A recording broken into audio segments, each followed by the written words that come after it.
Bismillahirrahmanirrahim. Assalamualaikum warahmatullahi wabarakatuh. Kita berzikir saja. Subhanallah, alhamdulillah, la ilaha illallah, wallahu akbar, wala hawla wala quwwata illa billahil aliyyil azim. Sallallahu ala Muhammad sallallahu alaihi wasallam. Sallallahu ala Muhammad sallallahu alaihi wasallam. Allahumma shalli ala Muhammad. Alhamdulillah, salatu wassalamu ala rasulillah sayyidina Muhammadin abdillah, wala haula wala quwwata illa billahil aliyyil azim. Allahumma shalli ala sayyidina Muhammadin abdika wa nabiyyika wa rasulika nabiyil ummi wa ala alihi wa sahbihi ajma'in. Amma ba'du. Qala Allah ta'ala fil Qur'anil Karim, a'udzu billahi minasyaitonir rajim. Iqra bismi rabbikal ladzi khalaq, khalaqal insana min 'alaq, iqra wa rabbukal akram, alladzi 'allama bil qalam, 'allamal insana ma lam ya'lam. Subhanaka la 'ilma lana illa ma 'allamtana innaka antal 'alimul hakim. Alhamdulillah, malam hari ini kita dapat melanjutkan kajian kita untuk pertemuan yang ketiga kali ini. Ma'rifatul Quran. Ma'rifatul Quran judul kajian kita ini. Artinya, apakah kita selama ini memang sudah mengenal yang kita baca itu? Al-Quran itu kan artinya yang kita baca. Apakah setiap hari yang kita baca itu kita sudah kenal, atau kita sudah paham, atau kita sudah tahu? Misalnya seperti yang kita kaji minggu lalu, surah Al-Baqarah, beriman pada yang gaib merupakan ciri orang bertakwa. Alladzina yu'minuna bil ghaib. Yang gaib itu banyak kita sebutkan kemarin, di antaranya yang gaib itu adalah Allah Subhanahu wa taala. Maka mengenal Allah, cara mengenal Allah adalah dengan cara misalnya tafakkur alam, memikirkan apa yang diciptakan oleh Allah, kemudian mengenal Allah dengan cara membaca ayat-ayat Quran, misalnya seperti itu ya. Hari ini insyaallah kita mengenal Allah melalui lafaz Bismillah. Kita kan kemarin kembali mengenal Allah itu, mengenal Al-Qurannya. Yang mengenal Allah langsung mengenal Al-Qurannya. Cara mengenal Allah dengan mengenal Al-Qurannya, mengenal bacaannya, mengenali ayat-ayatnya. Yang sering kita baca di dalam keseharian kita adalah kata Bismillah. Bismillah ya. Bismillahirrahmanirrahim. Secara garis besar bahwa kata Bismillah dalam Al-Quran itu ada dua ya. Pertama ketika Nabi Nuh melayar, dunia tenggelam, Bismillahirrahmanirrahim, wa inna rabbi laghafurur rahim. Naik kapal. Kemudian Bismillah yang kedua yang kita dapat kaji dari Al-Quran itu ketika Nabi Sulaiman mengirim surat ke Ratu Bilqis, innahu min Sulaiman wa innahu bismillahirrahmanirrahim. Ini malah dijadikan orang ilmu nih ya. Jadi minta tolong sama Allah, jadikan obat.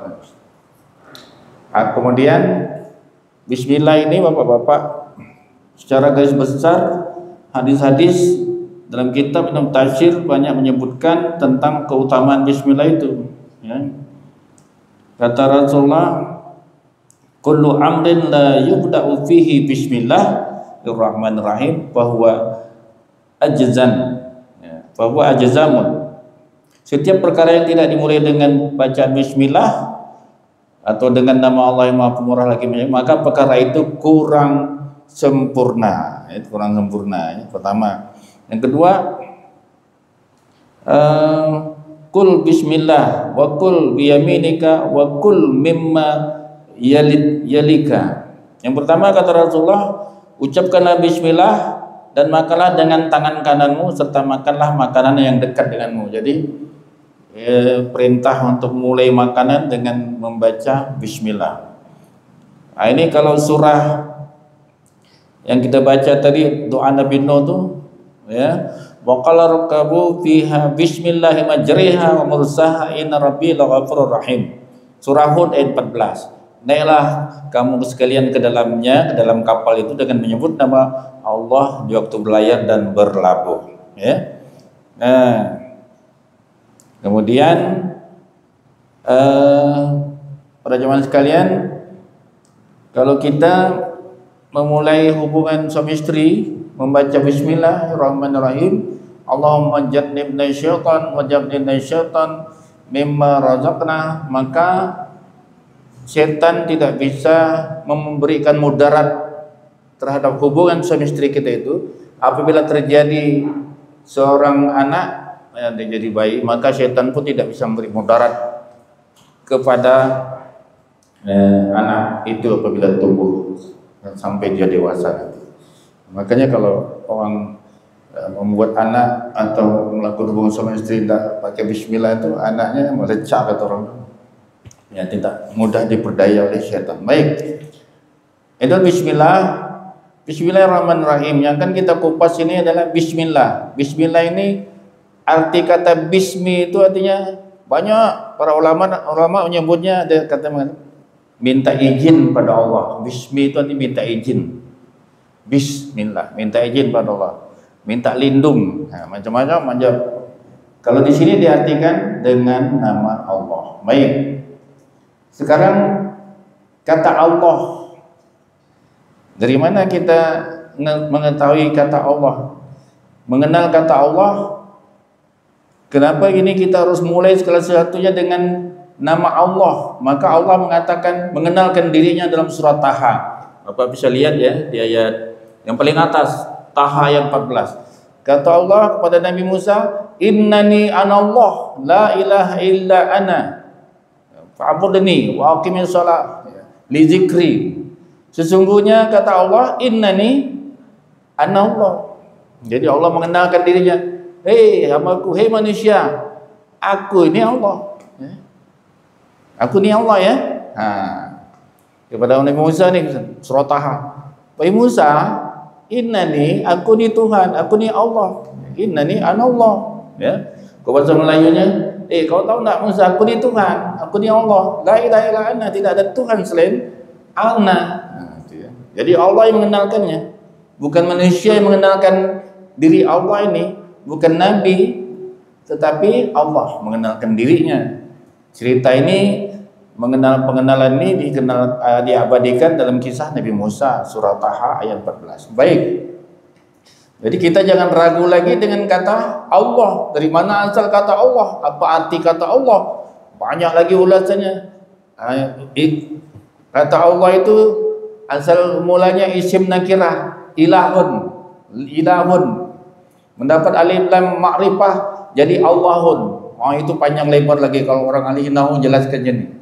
Hilang alif jadi lillah, hilang lam jadi lahu, hilang lam lagi satu jadi hu. Makanya ada zikir orang pakai hu ya, hu. Tak pakai Allah. Ini dah kecanggihan kajian, Pak. Canggih-canggihan kajian, jadi tidak pakai gitu. Kalau kita masih kena Allah,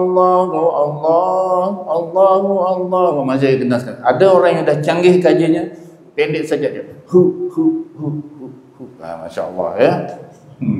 Karena hu dalam Al-Quran ada lahu ma fis sama. Jadi jangan zikir pakai hu. Kalau saya sih rasanya kurang sempurna, ya. Karena Allah mengenalkan dirinya, innani anallah. Allah mengenalkan dirinya, aku adalah Allah. Allah tidak mengenalkan dirinya, kata innani anahu.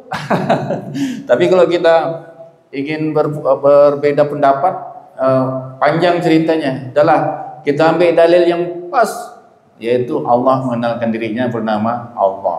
Kenapa pakai bismillah? Ya dengan nama Allah. Allah mengenalkan dirinya pakai nama Allah. Kemudian yang kedua surah Al-Ikhlas. Di sini Allah mengenalkan dirinya. Kenapa ya? Kenapa kita harus pakai bismillah dalam segala amal ibadah kita, terutama surah Al-Fatihah? Bismillah merupakan satu ayat yang wajib dibaca menurut kalangan ulama mazhab Syafi'i. Kalau tidak baca bismillah, tidak ada Fatihah, tidak sah salat. Ya, hati-hati itu. Tapi yang dibedakan pendapatnya itu adalah jahar atau sir. Ada yang bacanya bismillahirrahmanirrahim, langsung alhamdulillahirabbil alamin. Di Mekah rata-rata bismillahnya pelan, tak pakai lagu bismillahirrahmanirrahim. Nah, kalau kita di Indonesia ada juga yang ikut-ikut itu. Nah, yang penting dia baca bismillah yang pelan-pelan, bismillahirrahmanirrahim. Kalau di kampung-kampung kita ini, ya, termasuk kampung saya, jangan coba-coba nak baca bismillah pelan-pelan. Saya kemarin pernah balik dari umrah baca bismillah pelan-pelan, bismillahirrahmanirrahim. Alhamdulillah. Tanah orang jamaah mana bismillahnya? Udah baca tadi pelan-pelan. Bapak kau tak pernah nyontohkan gitu. Marah. Makanya harus nyaringkan, tak ada ruginya juga. Bismillahirrahmanirrahim, karena masuk ayat kan, masuk 7 ayat surah Al-Fatihah. Nah, Allah mengenalkan, menyebut, mengapa perlu menyebut nama bismillah? Karena Allah mengatakan dalam surah Al-Ikhlas, Qul huwallahu ahad. Katakan wahai Muhammad, dia Allah, ya, dia Allah. Ya, Allah itu ahad, ya. Maha Esa. Apa hubungannya dengan bismillah? Allahus Samad, karena Allah tempat bergantung, tempat segala sesuatu bergantung, berharap, berlindung, ya, kepada Allah. Makanya tadi dikatakan oleh Rasulullah, sesuatu pekerjaan tidak dimulai dengan bismillah kurang berkah, kurang berkah. Maka dilanjutkan surah Al-Ikhlas ini, yang namanya Allah itu lam yalid wa lam yulad, tidak beranak dan tidak diberanakan. Ini menambah penjelasan ma'rifatullah, ma'rifatul Fatihah, ya, mengenal Al-Quran. Ternyata dia berhubungan antara bismillahirrahmanirrahim dengan surah Al-Ikhlas. Bismillahirrahmanirrahim berhubungan dengan surah Taha. Inilah yang dimaksud dengan firman Allah dalam Al-Quran surah Al-Baqarah ayat 185. Syahrul Ramadan allazi unzila bihil Qur'an hudal linnasi wa bayyinatin minal huda, petunjuk bagi manusia, hudal linnasi wa bayyinatin minal huda, dan menjelaskan sama-sama petunjuk. Jadi antara Al-Quran dengan Al-Quran itu saling menjelaskan, kata Allah. Cuman kita ini jarang mempertemukan ayat dengan ayat itu. Nah, inilah kita namanya ma'rifatul Quran. Ma'rifatul Quran dengan merujuk kepada hudal linnasi wa bayyinatin minal huda, maka kita gabungkan, kita hubungkan kata bismillah. Kenapa perlu bismillah? Ya karena Allahus Samad. Kita mulai pekerjaan bergantung pada Allah supaya pekerjaan kita berkah, supaya pekerjaan kita diselamatkan. Misalnya keputusan rapat keluarga akan menikahkan anaknya pada tanggal sekian, bulan sekian, hari sekian, jam sekian, bismillahirrahmanirrahim dengan nama Allah. Tok lalu dengan izin Allah, bergantung pada Allah. Berharap Allah melindungi hajat-hajat kita, maka segala sesuatu sudah dengan bismillah. Kemudian bismillah berhubungan, dijelaskan oleh Allah, dibayan oleh Allah, ya, di dalam surah Al-Baqarah ayat 255. Minggu lalu sudah kita kaji. Nah, kalau bapak-bapak nanti bawa Quran terjemahan kayak gini pun boleh, ya, boleh kita sambil buka, ya, jadi belajar kita. Ini saya hadiahkan pada bapak-bapak, jangan sampai hilang, ya. Karena ini akan bersambung sampai, kalau ayat Al-Quran yang berhubungan dengan nama Allah itu banyak sekali, ada mungkin 2500. Nanti kita ambil yang sama temanya, kita tidak usah misalnya tentang kekuasaan, nanti tentang kekuasaan misal Samiul Alim itu banyak, Innallaha Samiul Alim itu banyak, kita ambil satu saja. Maka kalau kita masukkan semua ribuan ayat yang menjelaskan tentang nama Allah dan aktualisasi dari makna kata Allah. Nah, boleh kita buka seperti ini. Apa dimaksud dengan surah Al-Baqarah? Kita pun buka nih. Surah Al-Baqarah ayat 255 misalnya kan. Gampang sekali cari Pak, tinggal dibuka nomor surah di atas, nomor surah Al-Baqarah nomor 2 ayatnya 255 misalnya. 255 tinggal kita cari. Cepat nih Pak, enggak payah carinya. 255, 253, 545 Ayatul Kursi. Setelah tilkar rusul 255 Allahu la ilaha illa wal hayyul qayyum. Jadi yang namanya Allah itu ternyata Bismillah itu berhubungan dengan ayat Al-Baqarah 255, yaitu Ayatul Kursi yang kita kenal. Kenapa itu artinya? Allahu la ilaha illa wal hayyul qayyum. Allah itu kata Allah tidak Tuhan selain Dia. Al hayyul qayyum, yang maha hidup, yang berdiri sendiri terus menerus. Al-Qayyum itu hidupnya tak pernah mati-mati. Kalau kita ini hidup mati, tapi kalau Allah itu hidup tak pernah mati-mati, tak ada awal tak ada akhir. Nanti ada di surah Al-Hadid, wal awal wal akhir. Kemudian yang berikutnya, la ta'khudhu sinatun wala naum. Ternyata Allah itu tidak mengantuk, wala naum, tidak tidur, tidak lengah. Jadi saat ini Allah pun menyaksikan kita sedang belajar.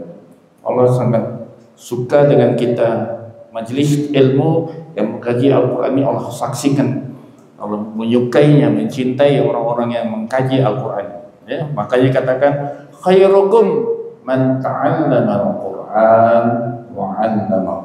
Orang yang terbaik di antara kalian adalah orang yang mempelajari Al-Quran dan mengajarkannya. Nah, ini langsung dia. Langsung kita kenal. Karena Allah itu kata Allah, la ta'khudhu sinatun wala naum. Tidak, aku tak pernah ngantuk dan aku tidak pernah tidur.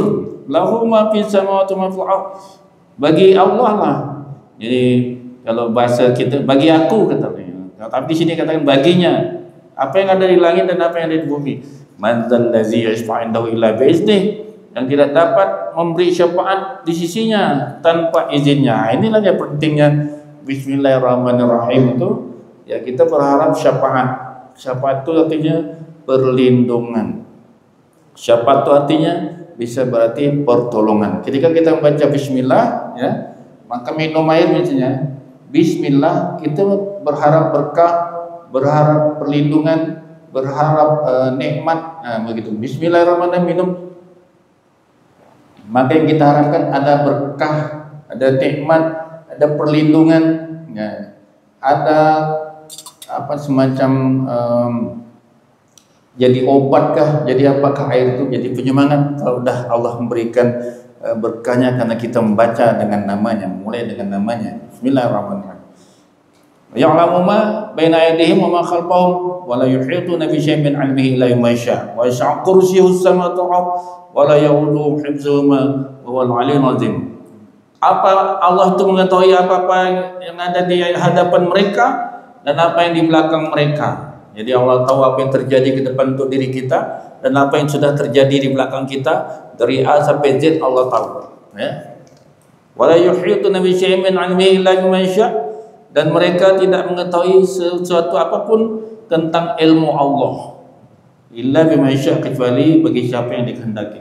Wasi'a kursiyyuhu as-samawati wal ardh.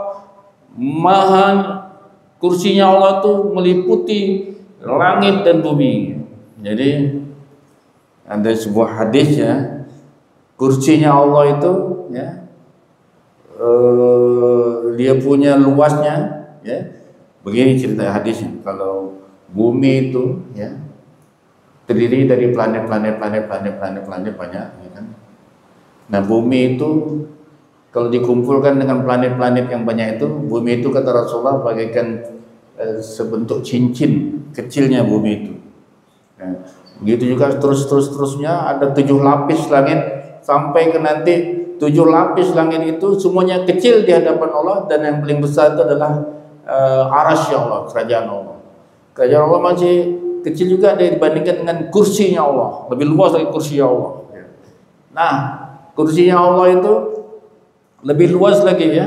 Kemudian telapak kaki Allah itu berada di atas kursinya Allah, begitu ya hadisnya. Kemudian wasya'a kursiyyus samawati wal ardh, ya, artinya kalau kita dibandingkan dengan kekuasaan Allah, ya makanya tidak muat. Kalau ada yang mengatakan, ilmu-ilmu mengatakan bahwasanya kita, Allah itu ada dalam diri kita, tidak muat. Ya, tidak mungkin Allah itu berada, dan tapi kalau Allah mengetahui apa yang ada di dalam hati kita itu ada dalilnya. Tapi kalau Allah memasuki dalam diri kita, hancur kita. Seperti Nabi Musa, ya, umatnya pengen nak ketemu dengan Allah, ya, hancur, bakar. Surah Al-Baqarah dikatakan oleh Allah, wa yaqultum ya Musa lan nu'mina laka hatta narallaha jahrah, ya, kami ini tak beriman pada kamu wahai Musa hatta tu'min, ya, wa yaqultum ya Musa lan tu'minu laka hatta narallah, sehingga kami dapat melihat Allah jahrah, dengan nyata, ya. Kemudian setelah Allah menampakkan cahayanya, mereka mati semua. Yaitu Pak, wasya kursiyyus samawati wal ardh, tak muat. Jangankan nak nengok Allah secara langsung, melihat kelibat cahaya saja, nah, umat Nabi Musa hancur berantakan, mati semua. Baik, yang berikutnya bismillahirrahmanirrahim itu juga Allah kenalkan diri Allah dalam surah Al-Hujurat, ya, innallaha alimun bizatis sudur. Bahwa yang namanya Allah yang kita baca setiap hari dengan kata bismillah dalam surah Al-Fatihah itu mengetahui isi hati kita. Innallaha alimun bizatis sudur. Sekarang ini pun Allah mengetahui apa isi hati kita. Apa yang ada dalam hati kita ini Allah tahu. Tidak pernah berhenti, Allah tahu isi hati kita. Apakah sedang berzikir, sedang memuji diri sendiri, sedang memuji orang lain, atau sedang ta'ajub pada Allah, atau sedang serius, Allah tahu isi hati kita, ya. Kemudian bismillahirrahmanirrahim, kalimat Allah juga dijelaskan oleh Allah dalam Al-Quran surah Az-Zumar. Allahu khaliqun kullai syai'. Allah itu menciptakan segala sesuatu yang terjadi dia. Apapun bentuk makhluk yang ada yang kita kenal, semua ciptaan dari Allah Subhanahu wa taala, ya. Khaliq, sebagai Khaliq. Jadi Allah yang kita baca setiap hari bismillah itu dia adalah Khaliq. Allah kenalkan itu dalam surah Az-Zumar ayat 62. Kemudian yang berikutnya ayat kelima, yang nomor 5, wallahu bima ta'maluna khabir, Al-Baqarah ayat 110, bahwa Allah yang kita sering baca bismillah itu dia mengetahui apa yang kita kerjakan, apa yang kita kerjakan nih. Makanya baik amal baik, baik amal buruk, Allah tahu. Makanya Pak, orang kafir atau orang yang melakukan kemaksiatan, melakukan kemusyrikan disebut juga adalah orang jahil. Jahil itu bukan berarti dia tak pandai hitung-hitungan, bukan tak pandai matematika, bodohnya bukan tak pandai bahasa, tapi dia jahil karena apa? Dia tidak merasakan bahwa Allah itu mengetahui diri apa yang sedang dilakukannya. Ini Allah bima ta'maluna khabir. Selanjutnya Bismillahirrahmanirrahim atau kalimat Allah berkolerasi atau dijelaskan oleh Allah, sesungguhnya innallaha yaghfiruz dzunuba jami'a.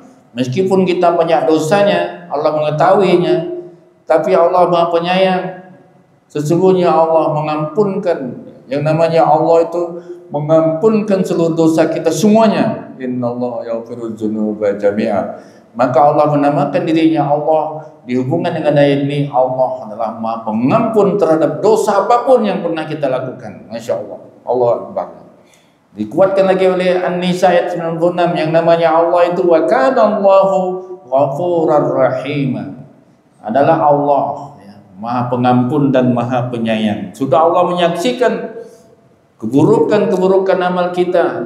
Bagaimana yang dijelaskan di dalam Al-Quran surah Al-Baqarah tadi, wallahu bima ta'maluna khabira. Dia nengok tingkah laku kita yang jelek.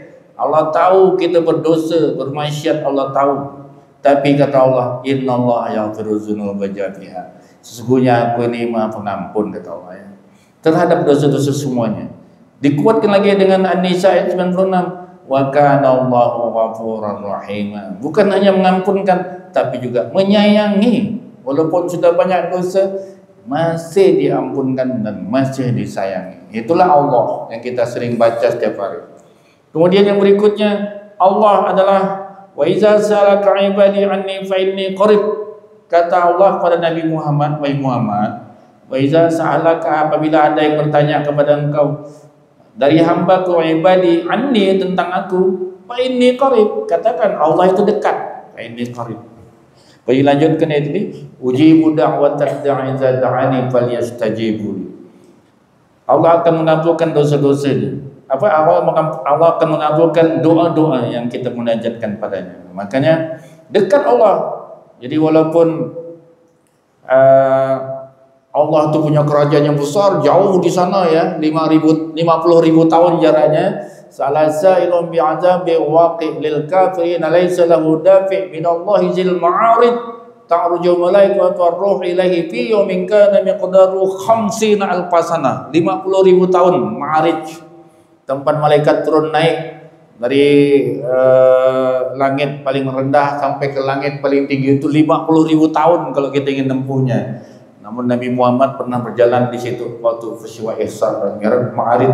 Tetapi walaupun sejauh 50.000 tahun dalam surah Al-Ma'arij Allah katakan, namun Allah berikan pada orang yang berdoa suatu kepastian. Maka Allah mengenalkan tentang dirinya dekat. Wa iza salaka ibadi anni fa inni qarib. Ada orang yang bertanya padamu wahai Muhammad tentang diriku, hamba-Ku bertanya tentang diriku, fa inni qarib, sesungguhnya aku ini dekat. Ujibu da'watad da'i idza da'ani. Maka kata Allah, aku akan mengabulkan semua permintaannya kalau dia minta. Makanya kita harus banyak-banyak berdoa. Ayat berikutnya, jam berapa nih? Mau ada tanya jawab? Kalau ada tanya jawab kita sampaikan nomor 10 saja. Kalau tidak ada boleh kita selesaikan minggu depan, kita pindah ke tema ke ayat-ayat lainnya. Qalan tusibana illa ma kataballahu lana. Maka bismillah atau kalimat Allah berhubungan dengan surah At-Taubah ayat 51. Katakan, kata Allah kepada Nabi Muhammad, qul lan tusibana, bahwasanya tidak akan menimpa sebuah musibah kepada diri kami illa ma kataballahu lana, kecuali apa-apa yang telah ditetapkan oleh Allah kepada kami. Maka kalau orang yang kepasrahannya pada Allah tingkat tinggi ya mereka tidak takut dengan ancaman manusia, tidak takut dengan ancaman makhluk. Makanya tapi memang mau padu mengamalkan ayat-ayat ini kan. Misalnya tiba-tiba kita sembahyang ada buaya melintas depan kita. Gimana nak praktekkan ayat ini nih? Tiba-tiba misalnya ada harimau depan kita. Itu baru belajar nih, macam mana kita mempraktekkan ayat ini. Tinggalkan lari kan? Kita tinggalkan lari atau kita lari atau kita yakin kalau Allah tidak tercantum dalam kitab Lauhil Mahfuz sana kita tidak dimakan singa, kita tidak akan mati. Lan tusibana ya. Wah, ini kita sembahyang ada harimau depan kita tuh. Ini prakteknya luar biasa nih. Tapi makanya kita harus apa? Artinya kita harus berlatih berinteraksi dengan ini. Baik, yang berikutnya innallaha huwar razzaqu dzul quwwatil matin, surah Az-Zariyat. Wa ma khalaqtul insa illa liya'budun ma uridu minkum wa ma uridu ayyut'imun innallaha huwar razzaqu dzul quwwatil matin. Sesungguhnya Allah itu adalah dia Razzaq ya, pemberi rezeki, Dzu quwwatil matin, memiliki kekuatan yang tak bisa terkalahkan. Jadi kalau kita minta pada Allah berupa rezeki, jangan lupa menyebut bismillahirrahmanirrahim ya Razzaq. Misalnya bismillahirrahmanirrahim, udah baca semua selawat Allahumma fir lana dzurmana, udah baca semua. Kalau kita minta pada Allah kemurahan rezeki, jangan lupa pakai doa ya Razzaq, ya Razzaq, ya Dzu quwwatil matin. Ya Allah, tambahkan rezekiku ya Allah. Ya Allah, apabila dilengkapkan innallaha razzaqu dzul quwwatil matin, sesungguhnya Engkau ya Allah ya Maha kaya, Maha pemberi rezeki, yang memiliki kekuatan. Kita minta doa minta rezeki yang bertambah itu pada Allah dengan kalimat ini, dengan ayat Quran ini. Baik, yang berikutnya surah Al-Baqarah ya 255, 256, 257. Allahu waliyul ladzina amanu yukhrijuhum minadh dhulumati ilan nur wal ladzina kafaru awliya'uhumut taghut yukhrijunahum minan nur ilal dhulumat. Allah itu, kata Allah, yang namanya Allah itu waliyul ladzina amanu, pelindung orang beriman. Jadi makanya orang beriman harus bertawakal pada Allah. Allah waliyul ladzina amanu. Ini lanjutan dari surah Al-Baqarah 255. Kalau kita baca Ayatul Kursi bersambung ini sambungannya. Ayatul Kursi 255, 256, 257 ini 257. Jadi Allah itu, kata Allah, aku ini pelindung orang-orang beriman. Yukhrijuhum minadh dhulumati ilan nur. Di samping melindungi juga mengeluarkan mereka, apabila mereka beriman pada Allah, mereka akan dikeluarkan dari minadh dhulumati ilan nur, ya, dari kegelapan kepada cahaya. Alhamdulillah. Ketika kita membaca Al-Quran, kita diberi oleh Allah cahaya. Ketika terlintas di hati kita tadi sore mau ikut pengajian malam hari ini, berarti di situ ada sentaran cahaya dari Allah.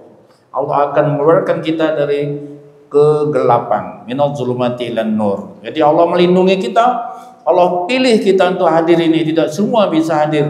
Wa ma tasyauna illa ayyasha Allah. Mereka menginginkan, tapi mereka tidak bisa mendapatkan itu semua kecuali atas izin dari Allah. Bapak-bapak, ibu-ibu yang bisa hadir malam hari ini adalah atas pilihan Allah. Allahu Akbar. Allahumma shalli ala Muhammad.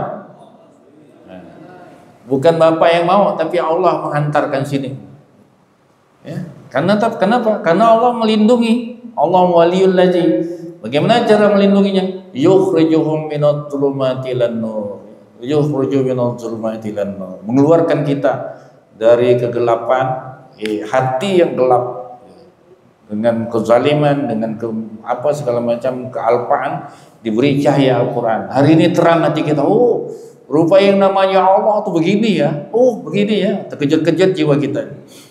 Kemudian yang berikutnya surah Muhammad, fa'lam annahu la ilaha illallah. Dibaca tahlil nih. Al-Quran itu surah Muhammad ayat 19. Fa'lam annahu la ilaha illallah, la ilaha illallah, la ilaha illallah.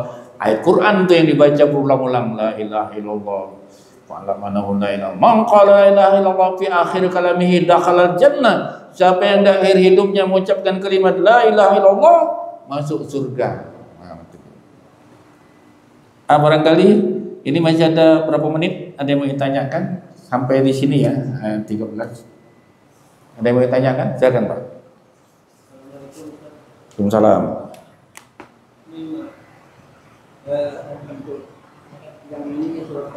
Pakai mic Pak, pakai mic.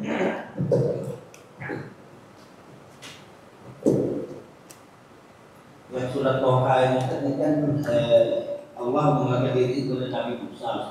Nabi Musa. Sedangkan Nabi sebelumnya itu seperti Nabi Adam, itu dia mengetahui waktu dia minta pengampunan ke Allah, membawa nama Nabi Muhammad. Jadi macam mana Nabi Adam itu mengenal Allah dan Nabi Muhammad atau bentuk tulisan atau cahaya, dia tahu bahwa itu Nabi Allah dan itu Nabi Muhammad. Terima kasih Ustaz. Nah, itu dijelaskan di dalam beberapa hadis dan banyak ulama-ulama menjelaskan demikian. Ketika Nabi Adam melihat di arasy-Nya Allah itu ada tulisan la ilaha illallah Muhammad Rasulullah. Jadi dari situlah Nabi Adam berdoa minta ampun pada Allah dan diampunkan oleh Allah SWT. Itu dijelaskan dalam hadis Pak. Jadi hadis-hadis ini ada derajat-derajatnya. Ada derajat hadis mutawatir, hadis ahad, hadis sahih, hadis yang terkenal semuanya sama judulnya. Ada hadis yang lemah sanadnya, ada hadis yang dhaif gitu kan. Ada mat begitu kan. Itu dalam hadis, insyaallah seperti itu. Ada lagi Pak? Baik. Kalau dalam Al-Quran memang tidak dijelaskan Nabi Adam melihat nama tulisan Nabi Muhammad itu tak, tak ada ketemu, tapi nanti ada ketemu dalam hadis. Ada yang lain lagi Pak? Tanyaan Pak?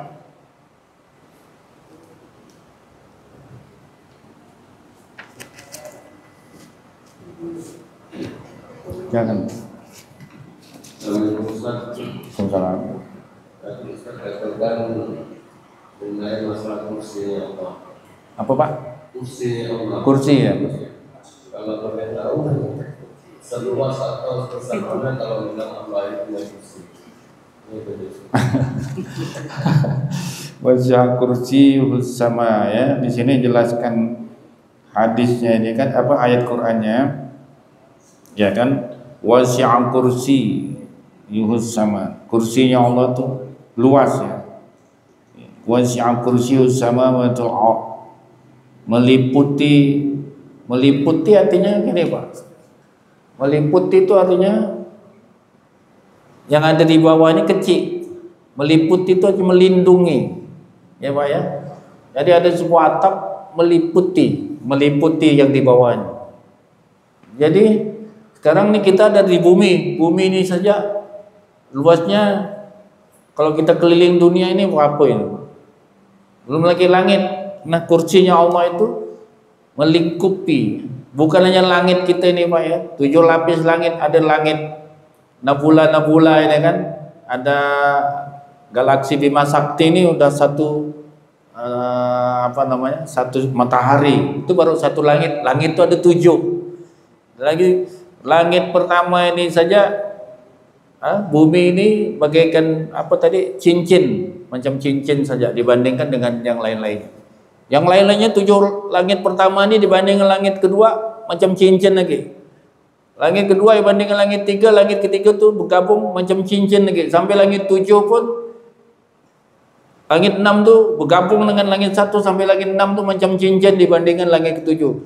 Bergabung langit 1 sampai langit 7 ini macam cincin lagi kalau dibandingkan dengan namanya aras, macam cincin lagi. Jadi kita besar apa? Luasnya kursi Allah tuh kayak apa gitu kan? Makanya di situ kata wasi'a kursi sama toh. Maka aras itu ada lagi namanya kursinya Allah itu, kerajaan Allah itu di atas air. Dijelaskan seperti itu ya. Maka di atas aras itu ada kursi. Nah, macam mana Pak?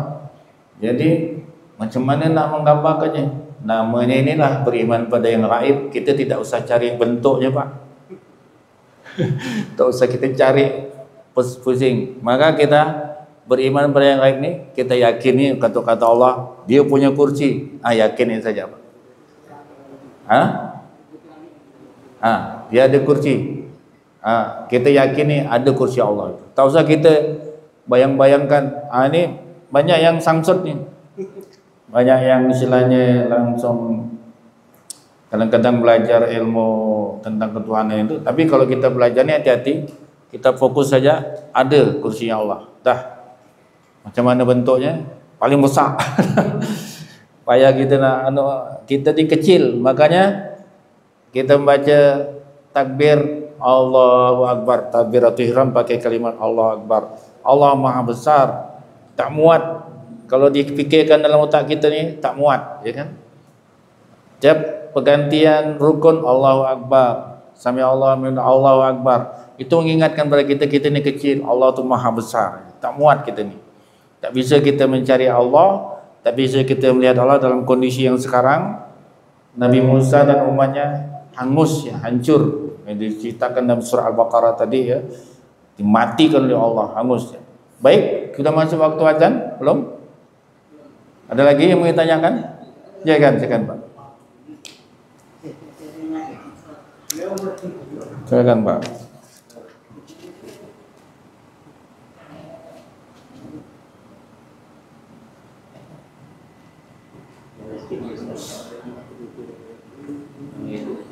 Waalaikumsalam.